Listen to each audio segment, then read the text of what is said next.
আমি গরিব একটা অসহায় মেয়ে, আমি ইতিম, আমার বাবা নেই, কেউই নেই আমাকে বিয়ে করবে। যৌতুকের টাকার জন্য আমার বিয়ে হচ্ছে না।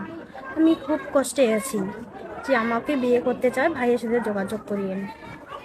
আসসালামু আলাইকুম আপু। ওয়ালাইকুম আসসালাম। আপনার নাম? আমার নাম নুপুর, আপনার দেশের বাড়ি? লালমনিহাট। আপনার বয়স কত? 24। আপনি মূলত আমাদের অফিসে আসছেন বিয়ের জন্য, তাই না? জি ভাইয়া। যে কেমন মনের মানুষ চান আপনি? আমি আমি একটা সুন্দর মনের মানুষ চাই, যে আমাকে সুখে রাখবে।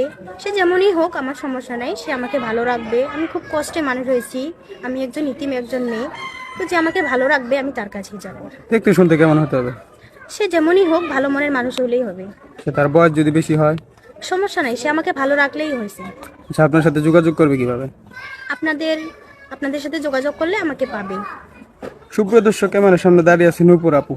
আপনি যদি ওনার সাথে যোগাযোগ করতে চান, ওনার দায়িত্ব নিতে চান, ওনাকে বিয়ে করতে চান, আপনার চোখের সামনে একটি নাম্বার দেখা যাচ্ছে। নাম্বারটিতে ইমো হোয়াটসঅ্যাপ দুটোই খোলা আছে। আপনি ওনার একটা ছবি স্ক্রিনশট মেরে আমাদের কাছে পাঠিয়ে দেবেন, আমরা ওনার সাথে যোগাযোগ করে দেওয়ার চেষ্টা করবেন। আপনার নামাজ কালাম পড়া হয়? হ্যাঁ, আমি নামাজ পড়ি।